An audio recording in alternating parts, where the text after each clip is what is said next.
Hello and welcome to episode 5 of Recovery Mode Podcast. We're more than a month in, Emily. That's it. It is crazy. This is our 5th episode. It's wild. I know. We just keep making it happen. Despite all of the spiritual warfare that seems to try and get in our way, we are persevering to make this happen. Mm-hmm. Scheduling, technology, all the things, but it's so happening. Fun. Yeah, it is. And if anyone missed last week, well, firstly, we encourage that you go back and listen to Emily teach us about step 2, which was a really awesome episode. Can you give us the briefest possible summary of what step 2 is about before we jump into a really fun and cool interview?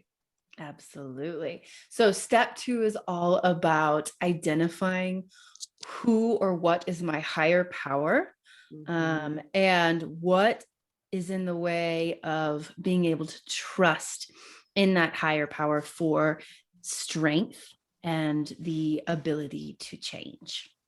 So that's it. Nothing heavy, nothing big. Yeah, just that minor thing. Nothing crazy. Right. But yeah, once again, if you guys didn't get a chance to listen to last week, I highly encourage you to go back. It was a really, really crazy week again. It's crazy going back through the steps with Emily. It feels like I'm being thrown back into a few years ago, but well worth it. And please do check that out. But we have a special guest today. We are being joined by, Jim Cornfoot. Woo! Hi. Hello. Hello. Thank you so much for being here. Thanks for the invitation. Glad to be here. I would love just to hear a little bit about who you are and what you're doing on our podcast here tonight. Yeah. So my name's Jim. I am originally from the great Republic of Texas. Woo! Born and raised in San Antonio, but I live now in Memphis, Tennessee. I came here for college 2003 and basically just stayed here. You can't live in Memphis and not be connected to music with all things Stax and Sun Studios and Graceland. So I am a church musician and a private music teacher, and that means the month of spring, it is a month of spring here. It's going to be summer before we know it. But that means this time of year is, last week was Easter, and now I'm getting all my students ready for the studio recital next month, and this we're going to be able to. Pretty busy period for you. Oh yes, it is. It is a whole lot of keeping track of 1,000 things. Then it means even more that you made time for us today. Absolutely, very grateful. These are important conversations, and Emily and her husband Ben are very important people to me. So this was a no-brainer. We were going to make it work. Yay! Thank you. Well, I have been excited to have you on the podcast since I knew we were going to have a podcast, because you have such an incredible story, so much that you've overcome, so much that you've faced. And it's the kind of story that you hear and it just sets you here free just hearing it. So Ellie, if you're ready, I think we'll just dive right in. Let's go for it, man. I'm ready. Let's do it. Okay. So if you will, Mr. Jim Cornfoot, will you help us understand a little bit about your family of origin, your background? Like, what was it like for you growing up? Like the bright spots, and then some of the heavy things that you were enduring as you were a kid. Sure. So like I said, born and raised in San Antonio, Texas. My father was military, and San Antonio is a military city. By the time I was born, he was finishing his days with the Army Active Reserves. So he did one last mission when I was like 5 years old. He was stationed out in San Francisco doing coordination and logistics for Desert Storm. In other words, my father, Lieutenant Colonel Cornfoot, a West Point trained cadet, was in charge of making sure troops in Iraq got their toilet paper. Right. It was his job. From San Francisco. It's a very cool name. It's a very cool name. It is. Right. So I grew up with a father who was a West Point cadet, was a combat veteran. He was part of the 1st Cavalry in Vietnam War. He flew helicopters.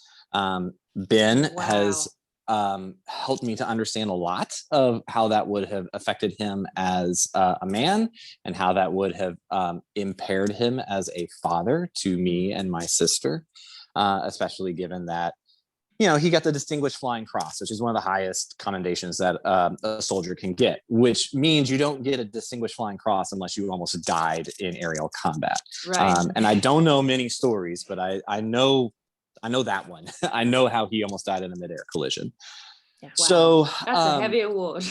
yes, it is. So he, being raised by a man who went to West Point, who was this highly decorated war veteran, there were a lot of expectations and a lot of rules to follow, and a lot of just a lot of expectations that weren't spoken to live up to. It was just made very clear that dad is a West Point cadet, dad is a West Point cadet, and all the rights, privileges, and responsibilities that come with it. My mother came from a very small farming town in New Mexico. She was actually born in Roswell, New Mexico, 5 years before the aliens crash landed there in 1946. This is not it's not allegedly in my family. This is accepted facts. Mulder and Scully are on speed dial for me. That's awesome. That sounds like a whole other podcast that I want to get into. Oh yeah. Indeed. So she went to what was then called Texas Western, what is now the University of Texas at El Paso.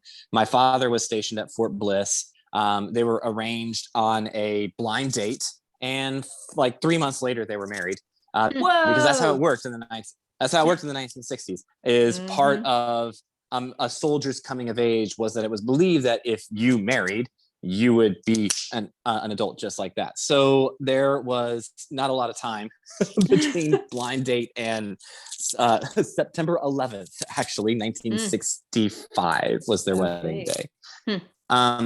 So yeah, mom, let me think here. So part of dad's wounding from his combat days, and quite honestly, probably just from his own family of origin, was that he was an alcoholic. His father was an alcoholic.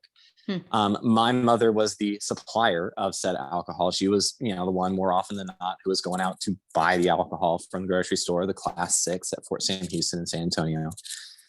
And it was just this ever-present thing in my home. And I never, ever dared to think twice about, my parents are having multiple drinks every single night. I thought that's just what happened. But somewhere when I turned 12, 13 is when I began to put together, when dad drinks a lot of this beer, a lot of this wine, he's gone. He's physically present, but he's emotionally absent. And mom, who's trying to be the good, dutiful soldier's wife, is trying to uphold the image of the family, serve the war hero, make sure me, goes to school, piano lessons, all the things. So there's just a lot of rules and expectations, and Jim, you just got to figure it out, Jimmy, as I went by as a kid. Other elements to my family, I have a sister who is 15 years older than me. Her name is Julie. Her oldest daughter, my niece Ashley, is actually closer to me in age than my own sister is. And so my sister was also kind of this present reality who was never present. When I turned 3 years old, she was off to college. She went to Texas Tech in Lubbock, met her husband there, settled in Dallas. They've stayed in Dallas ever since. And, for a long time, I'm 15, she was 30. She kind of was like this other mom or this aunt figure, never really a sibling. Throw in the mix of all of that is, at 11, 12 years old, when most boys are finding out that they like girls, this boy was finding out he likes boys. And because I grew up in this kind of isolated home, where everything revolved around dad, or maybe everything revolved around mom, I thought that me liking boys was just a phase that all boys went through. And then, I go back for 8th grade and I realize, oh, no.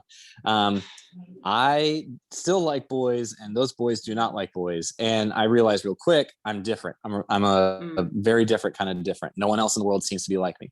And in addition to that, very quickly from the bigger boys, I was hearing, some pretty derogatory homophobic slurs like smear the queer, or don't be such a well, here, it's an honest podcast. Don't be such a pussy, right? Yeah. And whether or not those words were spoken to me or around me, I heard every last one of them. And so being that I felt like I was the only person in the world who was a boy who liked boys, and being that I had a father who was a war hero, the epitome of American masculinity, and being that I had a mother who was doing everything she could to keep that image going. Part of that image was she was going to have me, as I found out in high school, be attempt to be a high school quarterback and get a high school girlfriend, which is just laughable, which extended to college plans of I was going to pledge a fraternity and I was going to marry a sorority girl, which is laughable on all accounts. But this was the plan that they had for you. This was... Yeah, exactly. Yeah. So whether it was join a military school or join the football team or both, it was Jimmy Cornfoot is going to be that traditional all-American boy next door. You're going to pick up the mantle of the masculinity in the house. Right. And so therefore in my home, feelings were not allowed, right? Tears from boys were definitely not allowed. Asking questions and asking for help past a certain age or past a certain number of attempts was not allowed. And there is that fine line that parents and teachers have to walk between, you do have to figure this out, versus, oh no, you actually do need to ask for help too. But I had to kind of figure out that line on my own. And as a kid, I fell onto I guess I'm on my own on this one, which was for everything. Yeah.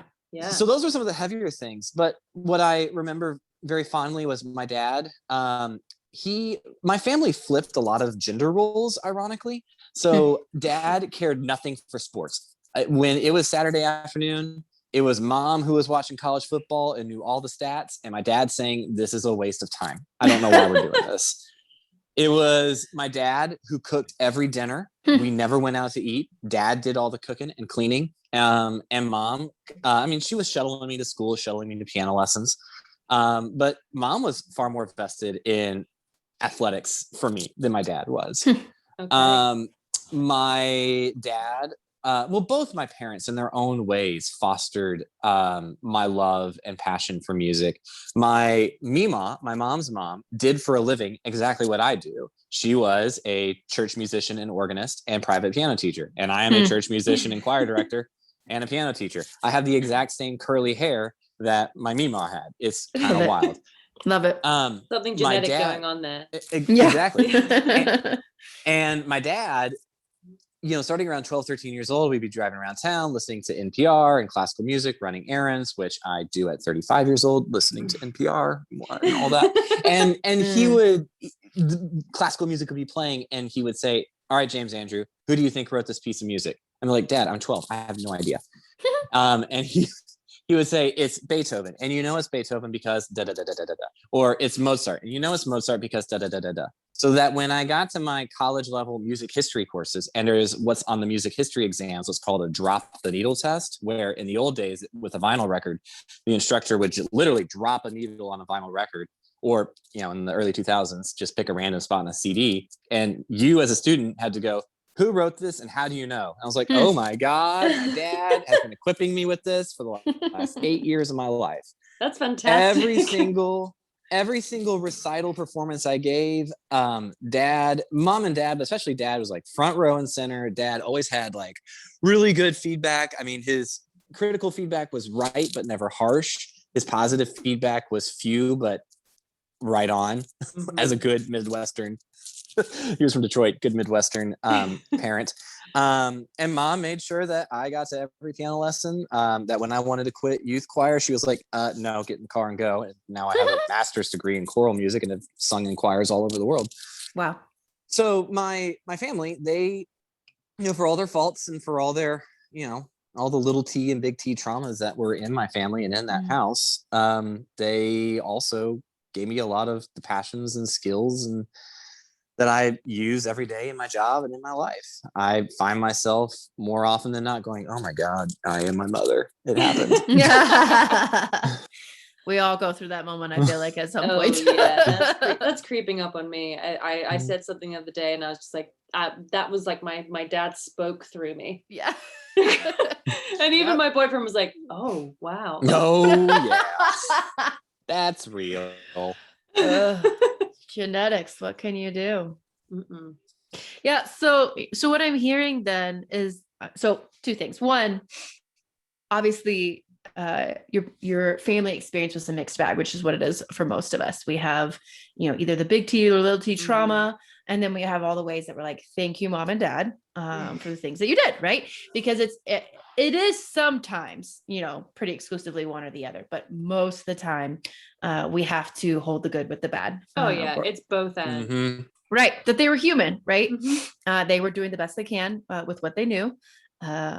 But then the other part of what I'm hearing is that your childhood was you probably felt very isolated, because it sounded like both your parents were in some ways, or in many ways, emotionally absent. And then your sister was physically absent. And so you were left to deal with all of your emotions on your own. You're left to deal with your identity on your own, figuring out attraction, all of it. It sounded like, it was all on you. Is that accurate? Yeah. Oh, very accurate. This is not limited to gay boys at all. I feel like so many adolescents and preteens figure out their sexuality by what is this link? Oh, it's pornography. I shudder to think, how easy it is to get to on, the TikToks that the youths are doing, right? Oh, As I man. There's betray no such my thing age. as the family computer room anymore. Oh gosh. Right, exactly. So my way of figuring out my sexuality on my own was through pornography. I knowing that this is a 12-step fellowship. I remember my first 12-step meetings starting in 2014. First starting in Sexaholics Anonymous, and then transitioning to a little more open and affirming fellowship for me as a queer man, to Sex and Love Addicts Anonymous. But in both fellowships, hearing over and over again, some of the grizzled old veterans saying, like, the first time I got my hit of pornography was like magic. It was the same thing for me. It's like, oh my God, this is it, and that's how I had, I'm putting air quotes for the listening audience, to figure out my sexuality, because my parents were either unwilling or unable to have any kind of conversation around sexuality, intimacy, and relationships in any capacity, whether I was straight or gay or whatever. Right. And that was to realize that I was gay, and for literal years to think that I was the only gay boy in San Antonio, Texas, which now, as a Memphian looking at San Antonio and their thriving gay community, just a little resentful. Oh. Yeah. So yeah, it was extremely Yeah. Would you say, I mean, I feel like this is true in part of my story as well, but it's when you're in that kind of situation that something that you don't know yet is destructive becomes a safe space. It really kind of grabs you in, because you're allowed to be who you are. You're allowed to be yourself. You're allowed to feel kind of normal for a bit when you're looking at that kind of content, because it's just for you. And then obviously all like the shame comes afterwards, but it feels like at the time, without anyone else to talk to, like this is the only place that you can go. right. Yeah. I mean, in the early, let's see, so 14 years old, that would have been 1988, 1999, 1998, 1999. And so AOL chat rooms and whatnot. I've met so many gay boys, well, gay men, for whom this is their story. We would log into those chat rooms, and you had no idea who was on the other end of the line. You had no idea who you were talking to, and you could have been talking to somebody 3 times, 4 times your age. Sure. In these flirtatious, rather sexual conversations that no 15-year-old should be having with a 45-year-old. But you had no way of knowing. Right. But it felt good. It felt comforting. It felt alive. But there was also, Ben knows about me very well. Emily, you know this about me. I'm a very intuitive guy. And I knew, even at 13, 14 years old, like, this is not right. And not from a Jesus is frowning down on this kind of way, but in a, this isn't right, but I don't know where else to go. I don't know what else to do. So I'm just going to keep coming back. Right. And that's what coping mechanisms are, right? We're put in this situation that we never should have been put in the first place, so much of the time. And we have to cope somehow. We have to figure things out somehow. We have to get our needs met somehow, of feeling seen, of feeling known, of, of comfort, of being heard. And so, it sounds like that was your coping mechanism for the time of having some of those needs met. Oh, absolutely. And especially, having been in the closet for those first 3 years, from 12 years old to 15 years old. And for any of your listening audience who doesn't know what that means, to be in the closet is, I know, or at least I suspect that I'm gay, but I'm not telling anybody. Right. So to be in that closet for 3-4 years, and to, go into the family computer room and just, play SimCity and then go right to, whatever pornographic websites my 14-year-old self had found. Right. Yeah. It was just incredibly lonely. Yeah, for sure. So porn was your first coping mechanism to deal with the pent up emotions, the isolation, all of that. Yeah. Yes. So I would then, say so. So then, are there any other coping mechanisms that you picked up as you grew older to be able to deal with everything? Yeah. So, there are several. So to follow the stream, I don't know, Emily or Ellie, if you've talked about how sex addiction is what's called a process addiction. Have y'all talked about that? No, I'd love you to unpack that. Okay. So there's, hello, School of Hard Knock Therapy, being in therapy for 6 years, including 28 days in rehab. That Emily's husband, Ben, literally strong-armed me and threatened physical violence if I didn't do it. That is how our friendship got started. All in such love, Oh yeah, he told me later on he was terrified to do it. So a substance addiction, like alcohol or drugs or anything that has a physical object that you can put into your body, that is what is called a substance addiction. And keep in mind, I'm a musician, so please confirm this with a professional. But that is a physical addiction, or a substance addiction. And you don't need alcohol to live, right? You can remove alcohol from your life and your life will be fine, maybe even enriched. I don't know. You don't need drugs in your life to live, right? You can remove these substances from your life and you will live. Process addictions involve things that could be tangible, like food, but they can also involve things that are not so tangible, like shopping or gambling or sex or relationships or codependency. Now, you can theoretically live without sex, but you cannot live without intimacy. And you can be addicted to maladapted, intimate, codependent relationships. You can become addicted to those cycles. You cannot live without food. You can't do it. But you can have a very adverse relationship with food. And so process addictions are trickier to treat, because you can't just say, all right, unlike alcohol, this is my last day, this is my last drink, we're done. You can't do that with food. Right. You can't do that with relationships. Right. So porn, being part of that process addiction bubble, it grew. And I, went off to college, and some of this, I'm sure, is just typical. I'm away from my parents. I am 800 miles away from home. Start having, and this is also a huge part of gay coming of age, starting having anonymous sex with men that I met on the internet, but then those kind of one night flings that could have just been experimentation as part of healthy human sexuality became, no, like I need this. And I ritualized it with the hunt, with the process, with the, starting, I remember Facebook coming into my life in 2005. So maybe I started on Facebook, and then from there, go to some pornographic and hookup website, and then start talking to people. And then 8 hours later, it's 3 a.m. I've either had sex or I've not. So sex became this really obsessive coping mechanism for a long time. This went into overdrive after my dad died when I was 22 years old in 2008. And then went off to graduate school. And so much of my 2 years of graduate school was spent chasing after anonymous sex. And this is not to say, there's a difference between being sex positive and healthy, consensual, exciting sex in whatever way you and your partner or partners deem fit.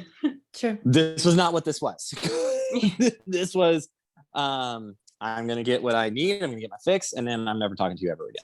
Right. But that's kind of that's what I, when Ben and I first met and over emails and then in person in 2013, 2014, that was like the glaring coping mechanism in my face. But the other coping mechanisms that I had picked up, if you've talked about Enneagrams on your podcast yet, I'm an Enneagram 7, which means I am so full of charm and wit. I will I will humor my way out of every pain in my life. And so quick wit and sarcasm is a very easy default, almost toxic positivity. And a few years ago, it would have been toxic positivity. Like, no, everything's fine. Everything's fine. Everything's fine. And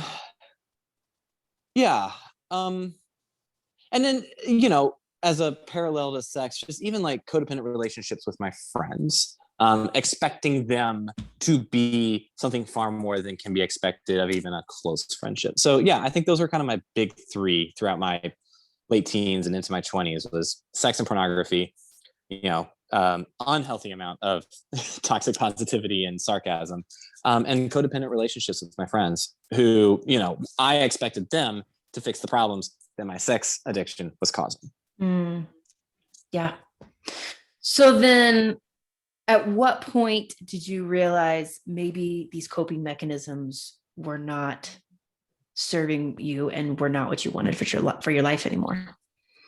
So yeah, there's a difference between when I realized it wasn't doing anything and then when I actually did something about it. Yeah. That's becoming a pattern in us. Right. So like my dad died in 2008 and 2 months later I'm in grad school in North Carolina. It was just an incredibly painful 2 years of my life. That included, the capital T trauma of being sexually assaulted by my pastor at the time in North Carolina. So, I should not have lived. I should not have made it through that time. And by the grace of God, I did.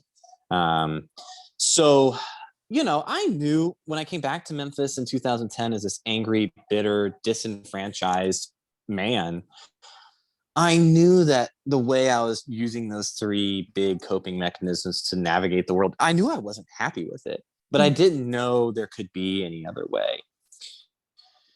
But it took 3 years of slogging through it until, one day, to make a long story short, somebody retweets this guy named Ben Sledge on the Twitters. And Ben tweeted out, this is when he was preaching at Gateway Church in South Austin, and he had tweeted out some sermon he gave on suffering. And, I think I've told Ben this, and I definitely say this to other people, all due respect to Ben, but when straight white men talk about suffering, I laugh. But I was like, his bio says he's a Purple Heart veteran.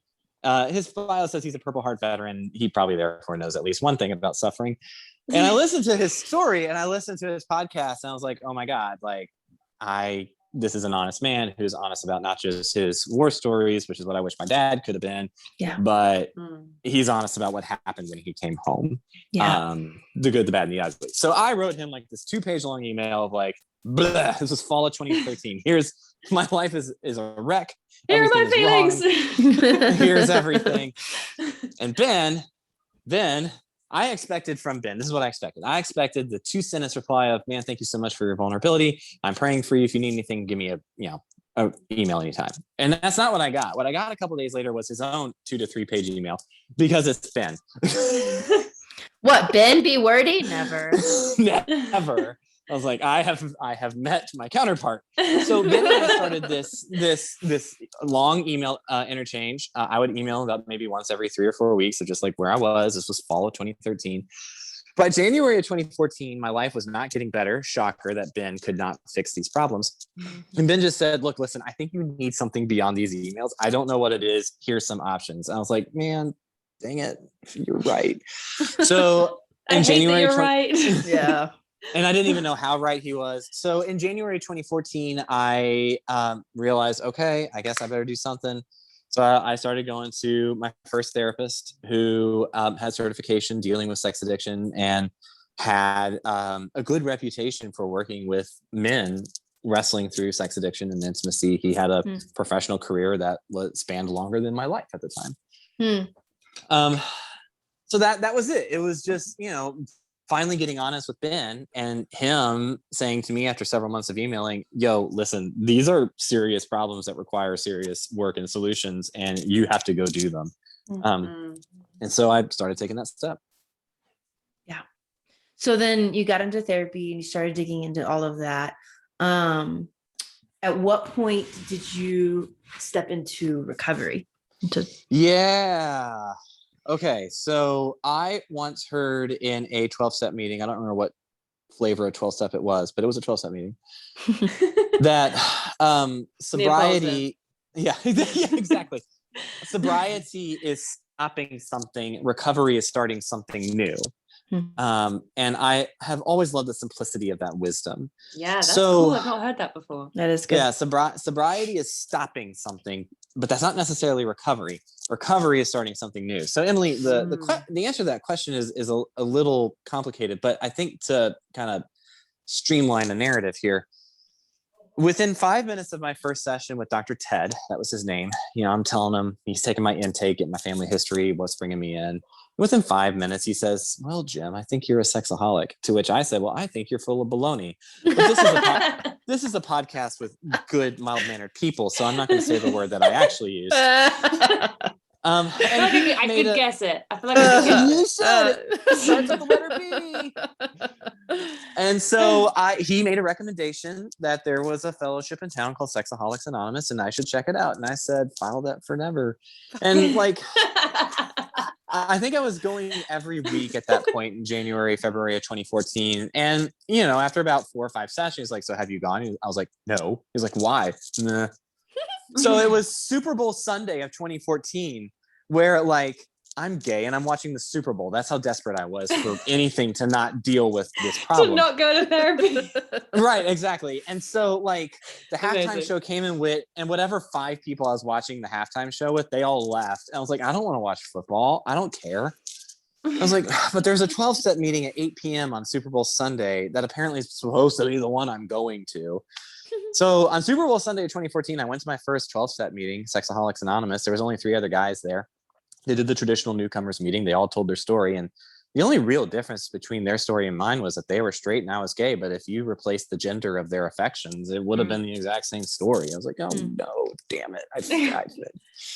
And so, I went back a second time, to get the actual 12-step meeting. And as I was listening to them at the second meeting I went to, like, get real about what they were dealing with and what their problem was and what the solution was, I realized, man, if I stay in these rooms, I bet you I could do some really good work. And so because I made that realization, I did not go back for 3 more months. Yes. Because were you really ready to let go? No, I wasn't. Well, and that sounds like it's gonna suck. Goodbye. If I knew the Enneagram at the time, I would have known that I, a 7, was about to embark upon a journey of immense pain, and I was not going to do that. I was going to fun. I was going to figure out. I was going to, follow the Cornfoot family rules. We figure this stuff out on our own. Mm-hmm. I'm going to do that. And then like just 3-4 months later, I was like, I have to do something. And so I say probably summer of 2014, when I finally got my first sponsor, and he was one of those hardliner, hardball sponsors. He's like, you will call me every day. You will read the AA Big Book and you will do these steps and you will like it. Or not. Like it. I would say summer of 2014 is when I finally started creeping into recovery. And in August of 2014 is when my therapist said, I actually brought it to him. I said, hey, I hear people in these group meetings talk about like 14 and 28 day inpatient rehab centers. Like, do you think I should go? To which his response was, so if you're asking that question, the answer is probably yes. And damn so it, then therapist. Yep. And so then that's when Ben and I finally had our first in-person meeting. He was doing a speaking engagement outside Nashville. He invited me to come. It was a Saturday afternoon in August. I had nothing to do, so I drove out there. We spent the entire afternoon together. I told Ben what, my therapist was saying about therapy, and Ben said, so he folded his arms. And as Emily, you noted in your Instagram story the other night, his arms are about the size of my quads. and tree trunks in general, covered in tattoos. And he said, so Jim, you're going to leave all your work and you're going to go to rehab. And I'm going to call you in a week to make sure you're doing this. Do you understand what I'm saying? And when a man who's probably killed people in combat is facing you this way, you really only have one response to that, which is, yes, sir. Yes, sir. Yes. And I did. Like, I went, and the wildest thing happened, y'all. Like Ben said he would give money. Heart Support, his organization, said they would put down money. They did. But not just that, like, I felt God, as I understood God at that time, who I was really angry with at the time, just say, look, listen, I just need you to pay the $1,000 deposit. I know that feels like a lot to you, but just, I need you to pay the $1,000 deposit. And so I was like, okay, whatever. Literally, y'all, the second that I pressed send on the email, and Ben and I now have this as a code, press send on the email. When I pressed send on the email that had my credit card information and my, yes, I'm going to pay $1,000 for the deposit plus an extra 500 for whatever reason I decided. That's when the treatment center that I was going to call me and said, we don't know what's happening, but people are stepping forward with financial gifts in your name. We know you're not supposed to be here for 2 more weeks, but you need to come here on Monday. We have a spot for you. It's like, but wait, what if it's not paid for? And they're like, no, listen, you're not listening. You are not listening. What you're going to do is you're going to hang up the phone. You're going to pack 28 days worth of whatever you need to bring for a month. And we will see you at Monday afternoon. Is that clear? Wow. I was like, yes, sir. Genuinely miraculous. Wow. And so, yeah, they told me, like, we've been in business for like 4 decades. We've never seen anything like this before. Wow. And I don't know if my cool. full bill, I don't know if my full bill was paid. I never knew. I just knew that when it was time for me to go, like, all right, you're free to go. Bye. Live your life. So summer 2014 was when I started recovery, but it began a real messy 5-year road. Yeah, for sure. Okay, so then you alluded to this. You get into recovery, you do step 1, you wrestle with, being out of control, which is particularly hard when you come from a family that says you will be in control of your emotions and everything else in your life all the time. That control is important. Yes, right. So you have to wrestle with that of like, nope, my family was wrong. And not only is it okay to say that I'm not in control, that's the path to freedom. And then you get into step 2, where you have to wrestle with your higher power. What was that process like for you? So I think I worked. Okay. So there's a difference between, there's kind of 2 models of working the steps, right? There's do the pencil work, do the writing and reading work and just go through. But then there's also when the steps work you. Yeah. So I think I did the work of step 2, like the writing and reading work of step 2 over a couple weeks. But step 2 worked me for about 3 or 4 years. Yep. So step 2 being we came to believe in a power greater than ourselves. Is that right, Emily? Is that language? Yeah. So let's get into a nutshell of my religious background. Born and raised Methodist, went to an Episcopalian middle school, a Catholic high school, Presbyterian college, did the non-denominational evangelical thing in college and in my 20s, did it as a gay guy. So first of all, my tour of Western Christendom was, I'm forever grateful for it. Like my 4 years, the full smoothie of I did. I really did. And so my 4 years in a Catholic high school was good for me. Like Catholicism is beautiful, I think. Anywho, so I, especially because of my evangelical days and working for an evangelical ministry here in Memphis, which there's a dime a dozen of those here, I approached this step 2 with, well, of course I believe in a power greater than myself. I work for a church. I have read the Bible cover to cover 4 times. I made it my mission as a gay man that I would be able to go toe to toe with any straight person who would try and convince me about anything about what the Bible said about gay people. So awesome. So, but to be clear about that, Ellie, like it was not until my late 20s when I finally switched over to an open and affirming theology of myself. Right. Stay tuned for another podcast where I'll be guesting on that in a couple of weeks and talking a lot more about that journey. But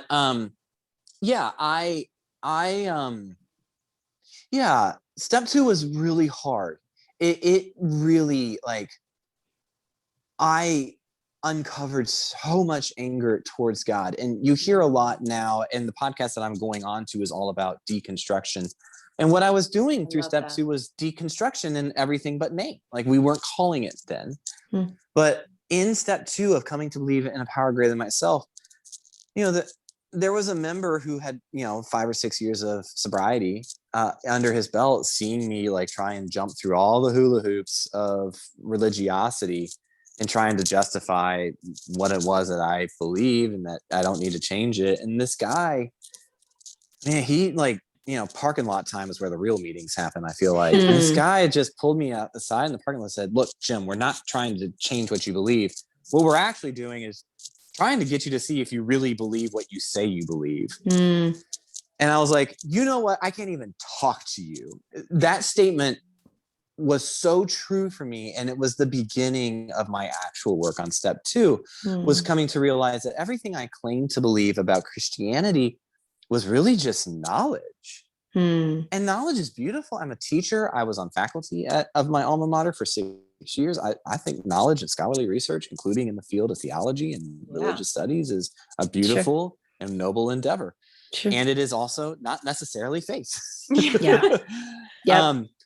So that for me, like, the way I describe my deconstruction in a nutshell was I had to strip my faith all the way down to my studs, which was simply the only 2 articles of faith that I was left with at the deepest point of step 2 was I exist and I believe there is a God, parentheses, maybe. And that's where I had to go. I had to let go of what I believed, what I said I believed about what the Bible was, what I said I believed what Jesus was, what I said I believed what happened on the cross, Easter having just happened. I had to let go of every last bit of it. And I had to realize that my so-called belief in this higher power definitely did not help me with any of my coping mechanisms. They did not at all. That, in fact, my so-called belief in this higher power was actually part of the trauma that triggered my sexual maladaptive coping mechanisms. And for a gay guy growing up in Texas and coming of age in evangelical circles, religion was traumatic. For a gay guy being assaulted sexually by his pastor, I mean, step 2 was almost impossible to work for a while, which is why I had to go to 28 days of inpatient rehabilitative therapy. It was like, I had to get away from everything and just wall up the crap out of a upholstered block and yell at the top of my lungs, and let some demons out. I feel like so much of if you come to faith as an adult, or if you're re-examining your child faith again as an adult, so much of that, so much of the pain is in the dismantling of what you thought you knew, of what you believed, or of the childlike things that you believed about, that you were told about God. And taking down those parts of, like, if it's like, the house built upon the sand or whatever, like taking apart those things is as painful as trying to build it back up with what you like now know to be true. I definitely identify with that of, well, I'm sitting in this house that I don't even really know why I'm in, like why I'm so firmly in here. I need to take this back right down to its foundations. And that's a painful thing in itself to realize, of like, oh man, I don't even know what I'm doing here. Yeah, it's my friend Gabriel, who runs the Wrestling with God podcast that I'll be guesting on in a couple weeks. The way he and his podcast partner describe it is, it feels like you're dying. Yeah. When you start deconstructing what you believe, when you start grappling with through this second step, like, do I really actually believe in what I say I believe? Whether these belief systems came about in your family or in your childhood, like, they're just deeply attached to your heart and your soul. And if in these beliefs there was also other beliefs of, if you don't believe in these things, you're a heretic, or you're gonna be excommunicated or whatever. If you challenge them or even let them go, you could be exiled from your church. And so then everything that you've ever known. And so the work of deconstruction can be a profoundly lonely one, because now all of a sudden you might find that friends that you thought you knew and loved you for the last X number of years now won't even speak to you, just because you're trying to ask some big questions. So it's not just what you're letting go of in terms of beliefs and abstract concepts. It's you might be letting go of relationships. Oh, yeah. And Yeah. especially in my life, I'm using air quotes, Christian relationships. When you go through something traumatic, and for me, in my experience, that was a divorce. When Christian relationships break down as a result of the trauma that you go through, it's all the more painful because you there's this, no, you're the person that's supposed to stick with me. You're the person that's supposed to have the grace to understand at least that I'm a person and that I'm going through something that's human. Yeah. And when those relationships are the ones that break away because of something that you're going through, it's all the more isolating and painful, and just where, I mean, if this is what you believe in, where the devil does some of his best work. Yeah, man, I've had so many conversations that I didn't know I had to have with people who, were my quote unquote church family in that time. And I'm assuming that's been the same for you. Yeah. Oh, very, very much so. Yeah. You referred a minute ago, Ellie, to being on like shifting sand. And I think this deconstruction, if you literally imagine breaking down what you believe about God, about what you believe about you and yourself, about worth, about morality, about heaven and hell, and just you start breaking it down brick by brick, board by board. Well, for a minute, when you're moving it to somewhere solid, something that's not shifting, you don't have a home anywhere. Yeah. You're floating, right? There's nowhere safe to call your mental or spiritual emotional home.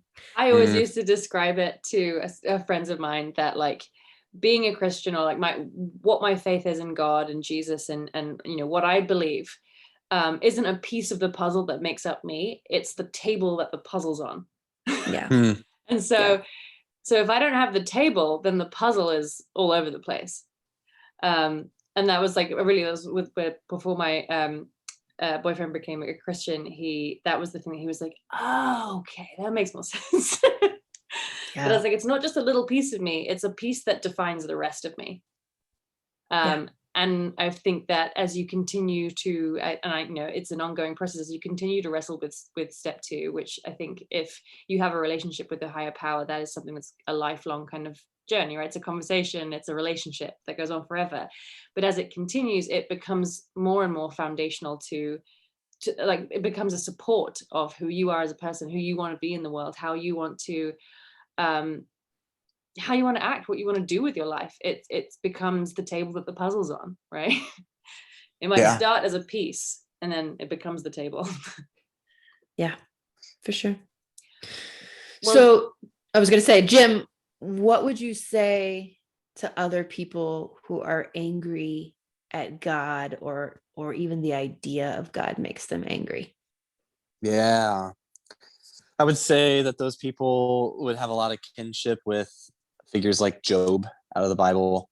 And a good third of the Psalms are Psalms of anger. And they don't all end on a pretty bow. That's right. End with That's anger. Right. So I would say, just drawing from my faith tradition that I've reclaimed, that there is plenty good space for their anger in the kingdom of God. And I would say to the folks who are angry at God, and I know I have friends who are a few years younger than me who are now entering into that deconstruction space, and it's kind of surreal for me to watch them go through it, having gone through it myself. I just, what I do tell them is like, hey, you're allowed to step out of church. You are allowed to do whatever it is that you need to do. The higher power that I have come to believe in is not threatened by my anger. Yeah. Not at all. Right. That's right. Awesome. Yep. I've said the same thing to people. Like you almost need permission to wrestle in whatever that space looks like. I think as long as you continue to wrestle and you don't just give up, our faith tradition talks about Jacob, who says, tell me who you are, and I will not let you go until you give me a blessing. So this mysterious figure, who we figure is God, says, you want a blessing? All right. Yeah. There goes your hip. Yeah. There goes your hip. There's a name change. Limp on your way. You got There's what you so asked much for. yelling at God in the Bible. Yes. Yes. Yeah. Well, Jim, thank you so much for sharing your story with us. I'd love a little snapshot of what recovery looks like for you now, where you're at in life right now, coming off that incredible story. Yeah. Absolutely. Thank you. If I may share one more piece of wisdom Please that I've come do. to understand very, very recently in our faith tradition. Many churches in the world, this past Sunday was the second Sunday of Easter, and the traditional reading for the second Sunday of Easter is Doubting Thomas. Mhm. And our faith tradition sometimes disparages Thomas.